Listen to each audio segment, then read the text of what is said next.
Oh, hello. Monday, October 19th, 2020. It's approximately 7:30 in the morning. And yeah, so it was interesting this morning. I first of all have a different setup. I've put my computer not on my lap, which is where it's been the last little while. And so, like, every time I've recorded, I've had this one set up where it wasn't on a stable surface, it was on my lap. So you probably have noticed that there have been some movements. So it wasn't stable, but today we have a stable camera. Um, and so it's a bit of a new setup, which I think probably should have been the setup from the very beginning, but I didn't do it that way. And I think the other thing too, which was interesting, is that in the last all the previous recordings I've pretty much done up to this point was me just setting up this setup, this camera setup, recording, hit recording, and then just going, just talking about whatever it is that's been on my mind, or like certain things I'm like, oh, I should talk about that. But today is so interesting because I sat here for a few minutes and it was just blank, and wondered about not even wondered about. I'm just sort of like, there's stuff to talk about, and whether I want to talk about them or not. So I think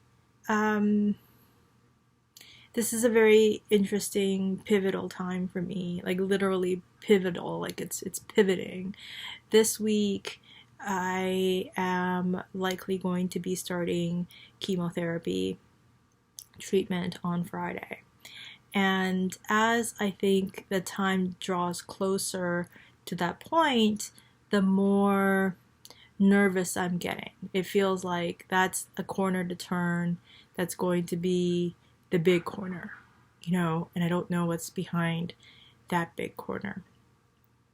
And up until this point, I've been very focused on the thing that's going on in this moment, which is, or the last few months, in fact, couple months, I guess. I've been feeling not well for a bunch of months, and then there was this experience of becoming jaundiced and having this bile buildup in my body, and then understanding that the bile buildup is from, in fact, the mass that's in my pancreas, and then getting a CAT scan and realizing that there are other spots in other parts of my digestive system, which has meant that it's spread, which means that it's not treatable, or at least incurable anyway, because it has spread.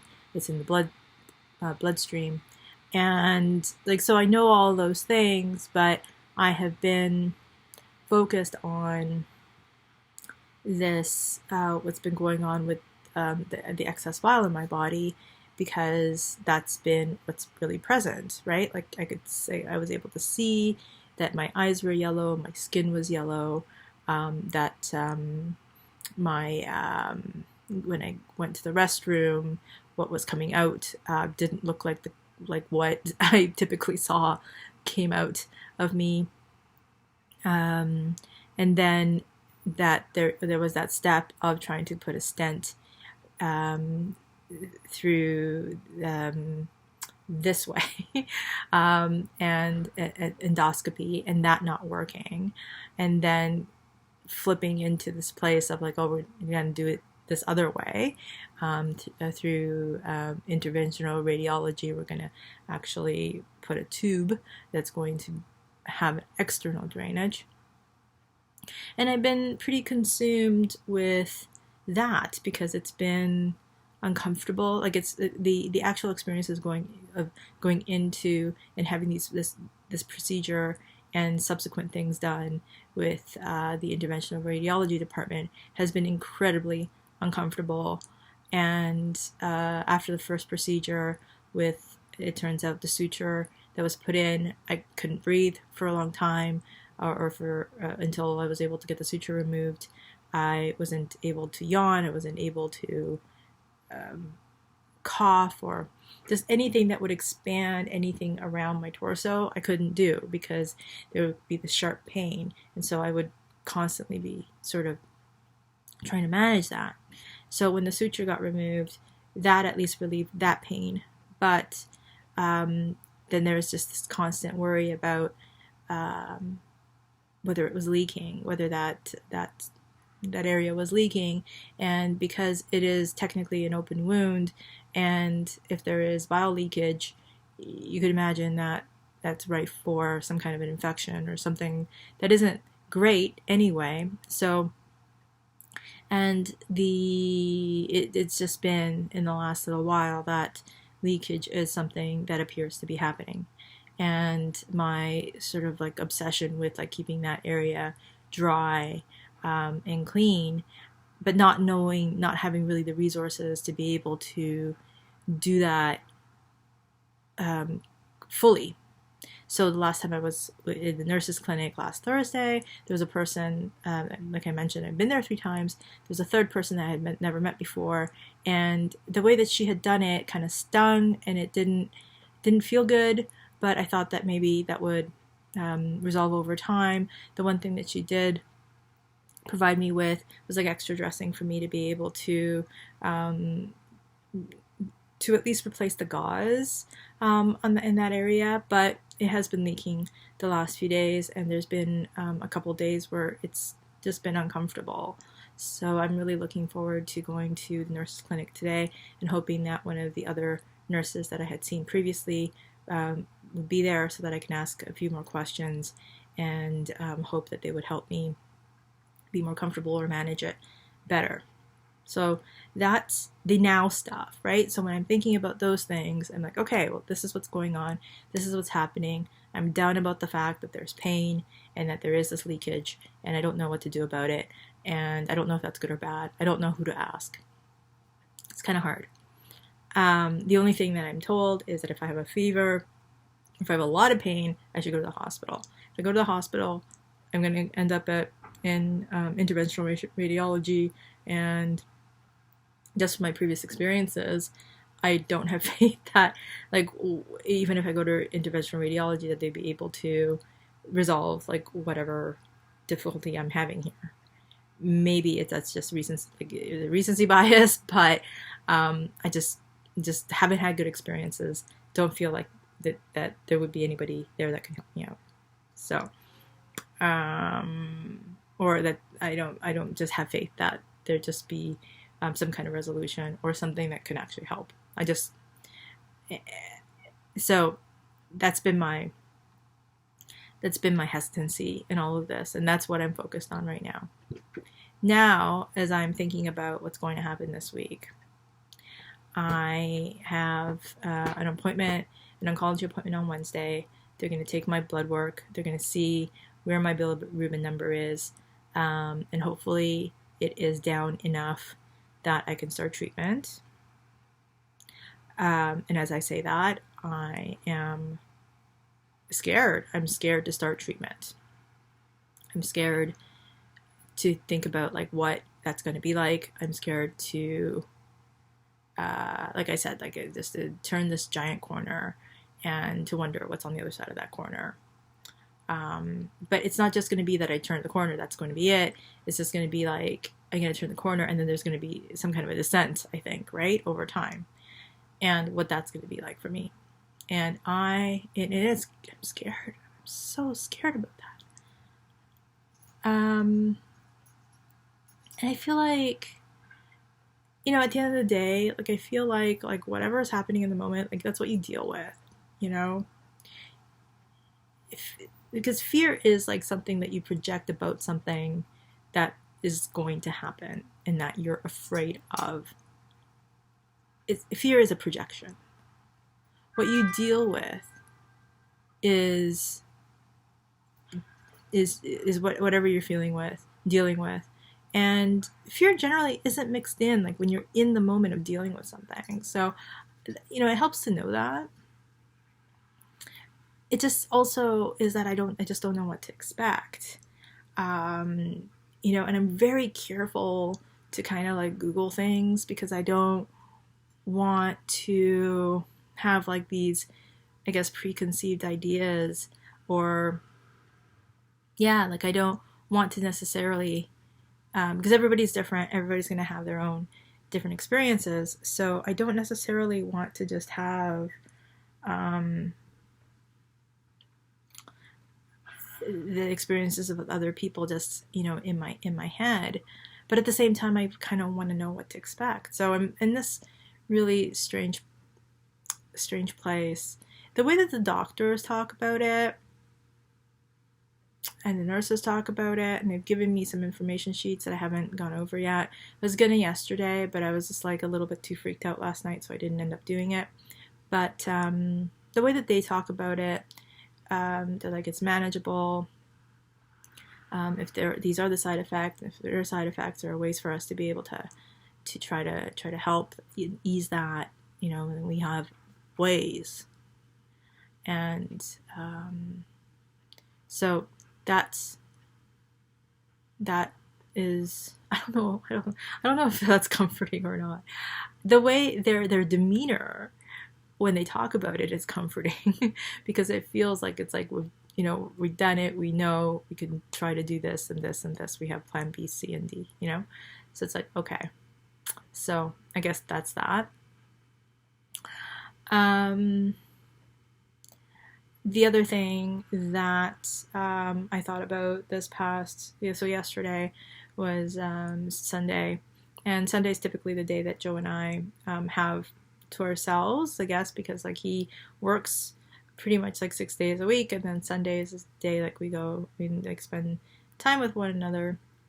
But yesterday we ended up like running some errands, which is, you know, like if I did put together that video, you would have seen that right before this one, and that was fun to go get around. But I wasn't comfortable yesterday. My digestion was a bit off, so it was fun, but I wasn't feeling super duper great. But then I think about the fact that if I start treatment this week, so the kind of chemo that I'm going to get, there's like a long, super long word that starts with an F, but they condense it to FU5. So I'm going to go with FU5 to start here. In that particular chemotherapy consists of going to the hospital and getting the first set of medication injected for 2 hours at the hospital. So I'm there for 2 hours. And then once the 2 hours is up, they are going to attach another vial or bottle or something of another set of medication to me, and it's going to stay attached to me for 2 days, and then it's going to be removed on Monday. So that's the part that I have, I guess, some questions about, or I'm not looking forward to. Is it gonna feel like there's like a bottle hanging off of me, and like how big is this bottle, and how uncomfortable, like physically uncomfortable is it gonna be with this bottle? Like, does it literally mean that with this thing that's gonna be attached to me for 2 days, that I'm just gonna be prone, like I'm just gonna have to sit at home because, like, I don't, I mean, even I mean, I guess people get around with IV bags, so it's possible. I just don't know what that's gonna look like and feel like. So I'm really, really nervous about that, and to also think about the fact that potentially until sort of like this unknown period, that is what I'm going to be going through every other weekend from now on. That's going to be the reality of things. And so it's sort of like I'm in this before state of seeing this thing kind of ramping up this week. And so I'm, you know, been feeling the nervousness and the anxiety of that. So yeah, that's where I am. And so as a result, I mean, like emotionally and mentally, just a little bit of sort of the ups and downs in regards to that. Like it's becoming more and more real. But like the feeling of like when like the idea of like life limiting diagnosis, it's like it's been happening. Like that's been a real thing. It's just that now there's some more specific actions that are going to be taken in respect to that. So yeah, that's feeling hard at the moment. I was having a text conversation with my friend Kiko last night, and she had offered to, she and her sisters actually, have offered to make some meals for us while I'm in treatment. I'm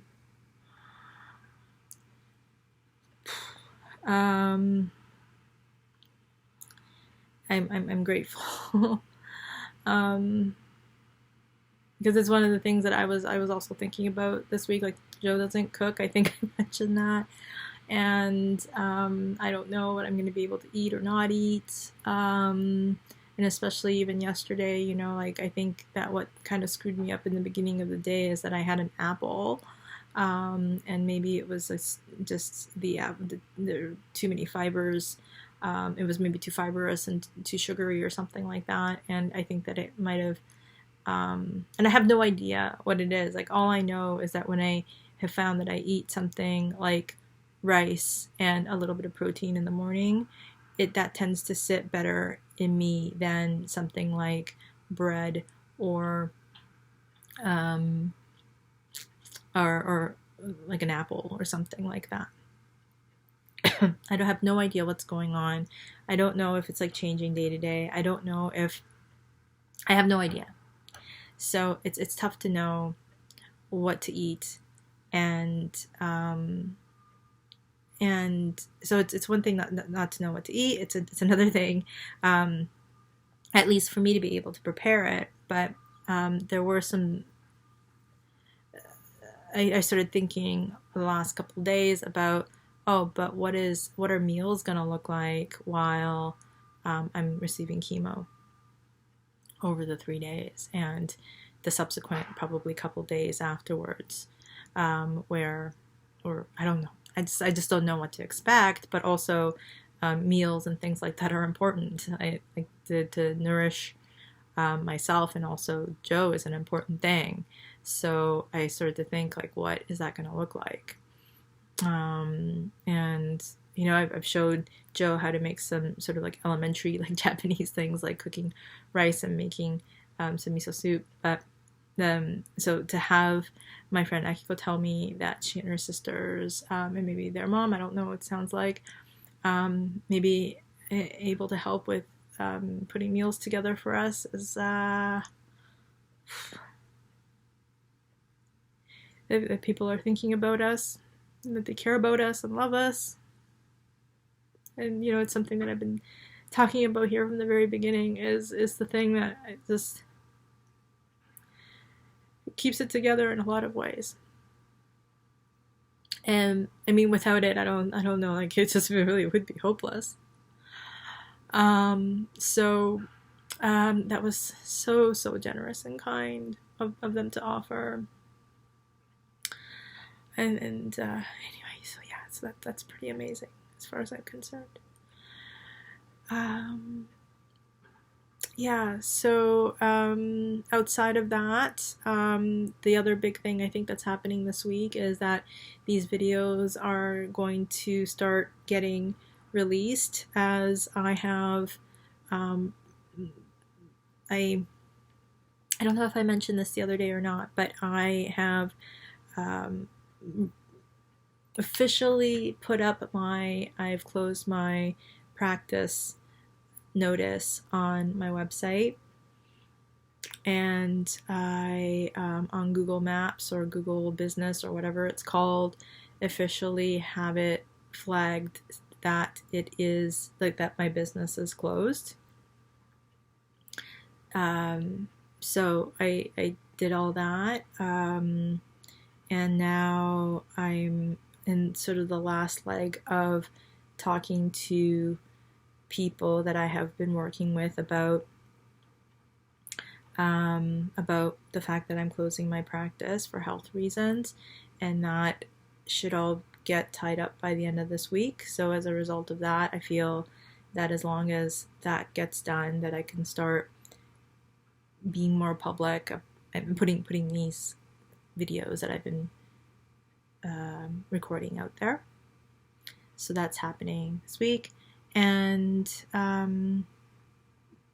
my hope is that these videos resonate, that people care, because that feels like a big thing for me. The fact that, like, okay, I'm doing this, then there's a lot of self-doubt that's attached to it. Like, why would anyone care? You know, apart from maybe people who already care about me. But the hope is that it's just, you know, like, just to know that there's a journey of one person, and that, you know, that life is short, and, you know, to be able to say, like, please, please, please, just center love and care in your life, you know, and to reconsider, like, some of the things that you find you are otherwise enmeshed in, because a lot of things kind of, like, fall by the wayside when you realize that life is really, really short. It can be. And it can be much shorter for some people than others. But if yours isn't as short as mine, then there's a lot. It's a lot that's possible. You know? There's still a lot possible for me too. But, you know, it may be through, like, telling my story and talking about my experiences and my thoughts and things like that, that it could be possible that it could inspire someone, maybe more than one person out there, just to know that, you know, that life is pretty remarkable, and that people are pretty remarkable. Some people are crappy, some people could do crappy things, but for the most part, and especially if you're open to authenticity and love and care, you can get it back, and it's pretty cool. Really cool. So yeah, so there's a part of me that's worried about putting these videos out, and, you know, wondering how they're going to be received, or if they're going to be received, if anyone's even really going to care. And also, you know, attached to all of that, being now a professional patient and full-time YouTuber, to also have a Patreon account where folks can contribute and become patrons of my what I'm doing here and the story I'm trying to tell. And I guess that's also, you know, something that's of a worry of mine, that, again, like, you know, that, like, maybe people aren't gonna care, and therefore people, anyway, so just going through these motions of doing these things that I'm uncertain about, it's, yeah, again, on top of everything else that's going on, I guess, is probably a little anxiety inducing.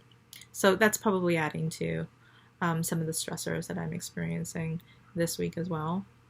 So that is what's on my mind today.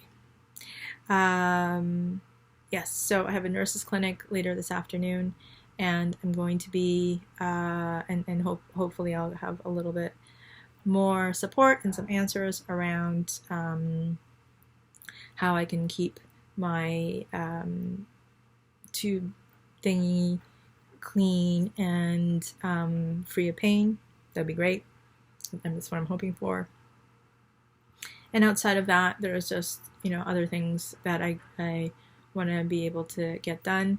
And today is the day that there's some time to be able to do it. So hopefully, fingers crossed that that'll be possible.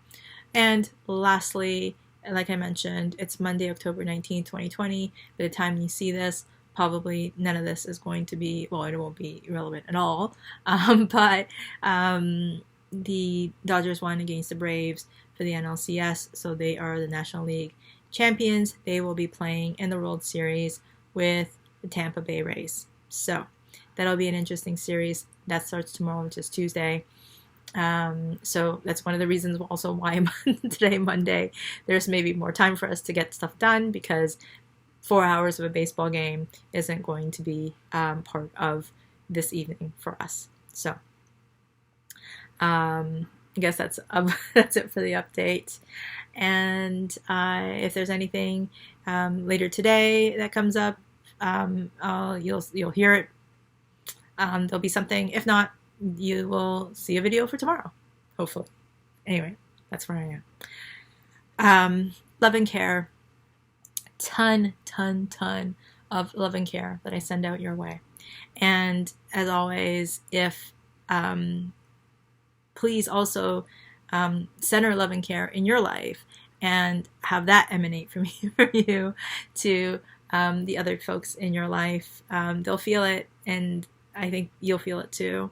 And if you have some left over, please send some my way. I would very much and deeply appreciate it. And again, life is short, so cherish those moments. Please think shrinkage for me again. If you have, if you're so compelled to do so, I would really appreciate it. I am also sending you chef's kisses. I think that's more of a chef's kiss. Chef's kisses your way, and I'll talk to you again real soon.